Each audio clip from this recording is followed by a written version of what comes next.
Some of these people are people we would never really hang out with, in the outside world. So Now, we have a lot of up and downs still, but we are getting used to each other, So Sarper Güven looked his wife in the eye, a woman he had literally just taken out to dinner, and a week later joined 2 separate dating apps. And when he got caught, his defense was that it was her fault, that it was retaliation.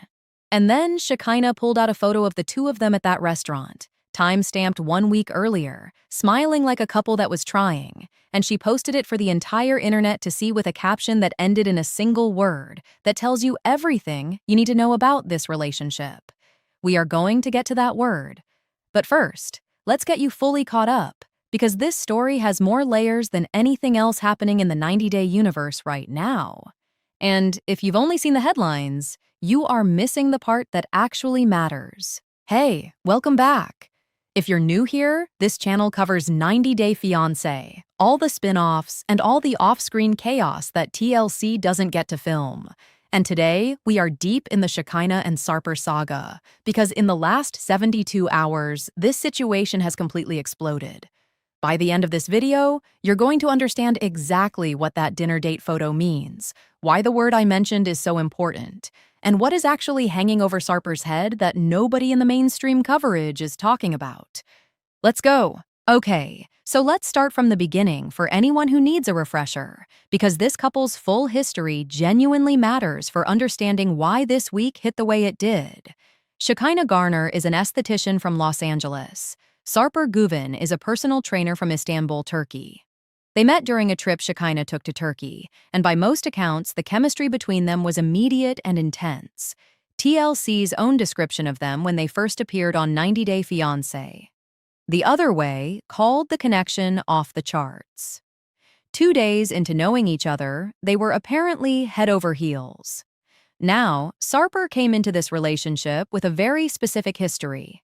He openly discussed having been with over 2,500 women before Shekinah. He had been married before, and by his own admission, he had never actually been in love with anyone until her. So Shekinah wasn't just his girlfriend. She was, by his own framing, the person who changed everything for him. They did multiple seasons together. She moved to Turkey. He eventually moved to America for her. And here is where the structural complication enters, because in order for Sarper to stay in the United States long term, they needed to get married. Neither of them particularly wanted to. Shekinah has been vocal about the fact that marriage as an institution wasn't something either of them felt they needed to prove their commitment. Sarper had complicated feelings about it given his past. But the K-1 visa has a clock on it, so they did it. November 11th, 2024. No chapel, no ceremony in the traditional sense. They had what they called a bedding, a commitment made in the most personal, unconventional way they could find, designed to feel like them rather than like a legal formality. And in a different kind of relationship, that might have been beautiful. Less than a month after the wedding, Sarper moved out. At the season 11 tell-all, he stood there and said, and I need you to really hear this quote, "Marriage is difficult. I struggle with the responsibilities." And when asked directly if they were okay, the response was, "We're happy. We try to be happy." That is not a confident man. That is a man reading from a script he wrote 5 minutes before someone asked him the question. The fans clocked it immediately. The comment sections were already predicting where this was going. And then TLC announced that Shekinah and Sarper would be joining 90 Day, The Last Resort Season 3, which premiered June 1st of this year, set at Thornbury Castle in England. A historic castle, beautiful countryside, couples therapy, the whole production. And on camera, they showed up, and they were trying. Sarper has been building a stand-up comedy career in the United States, touring across the country, and one of the sources of tension this season has been that his sets include material about their marriage. About Shekinah specifically, he's using their relationship as content while she sits at home feeling unsupported and increasingly alone. TLC's own description of their Season 3 arc says Shekinah feels unsupported and alone. Sarper feels misunderstood. On screen, they're sitting in therapy chairs at a castle, working through it. Off screen, it's a completely different story.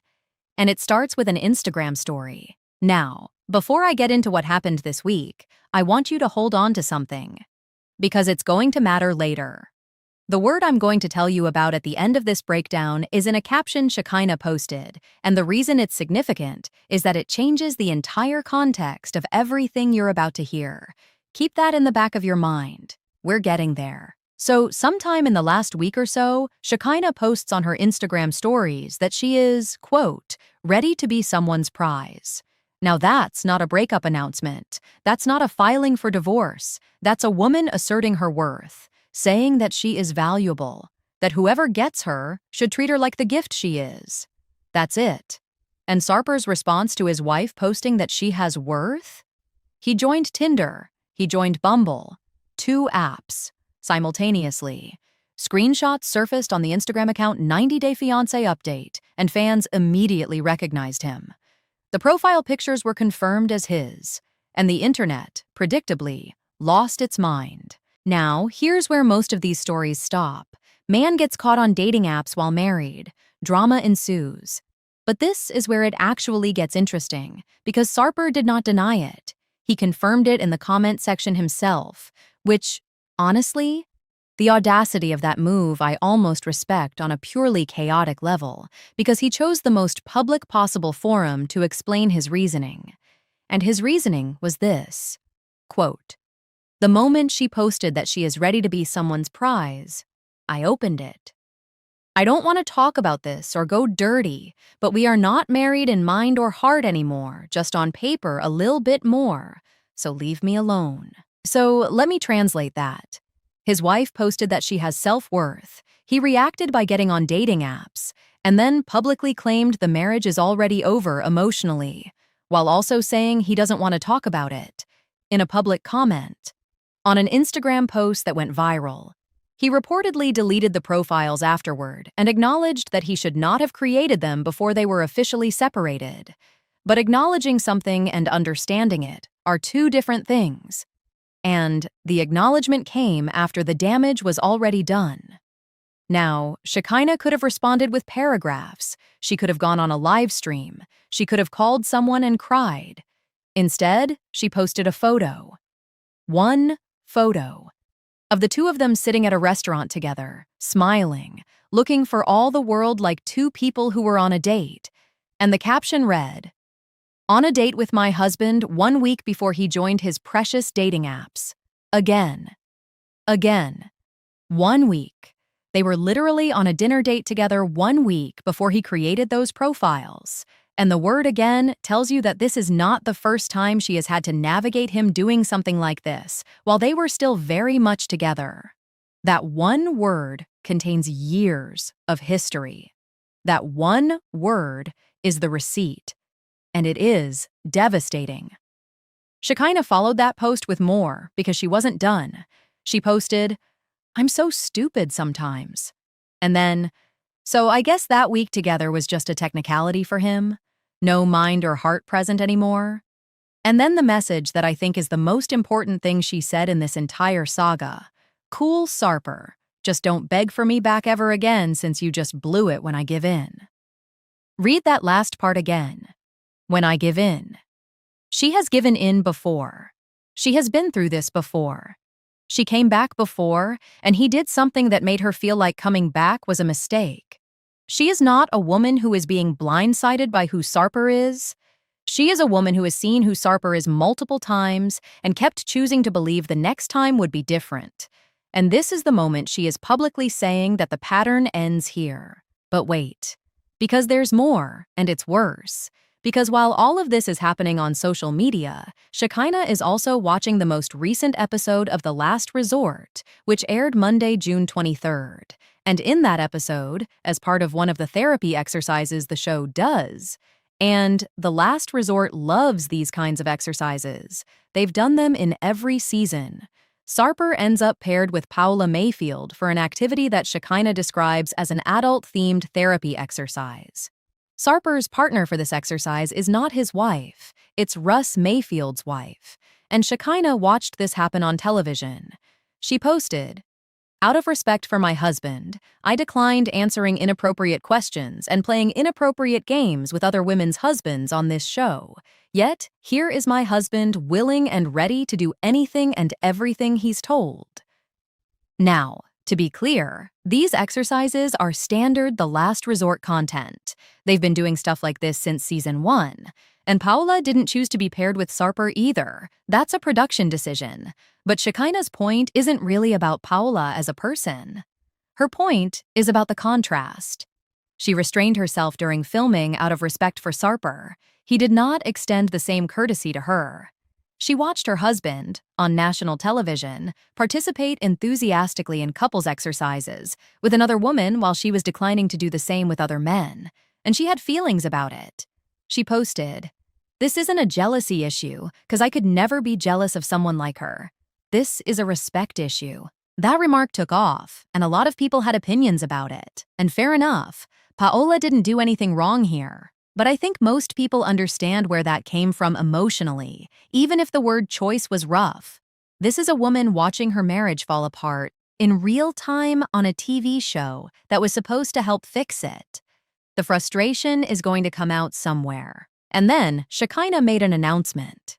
She said, "I don't think I'll make any more memories filming in the future for 90 Day because I feel like this chapter is closing for me.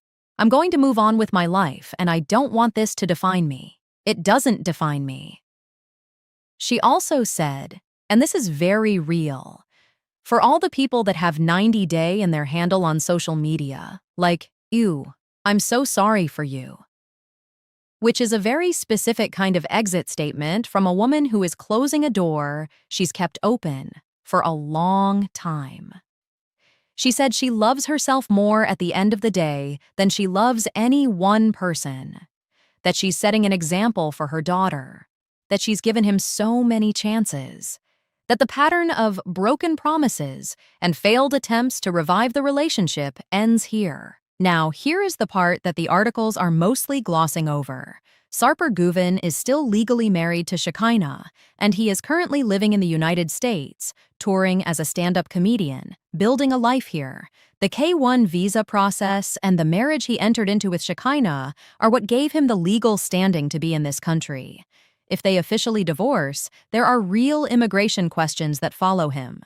His visa situation, his ability to continue performing here, his entire American life.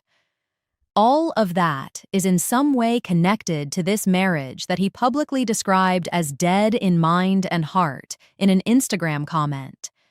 And yet, he's on Tinder. He's on Bumble.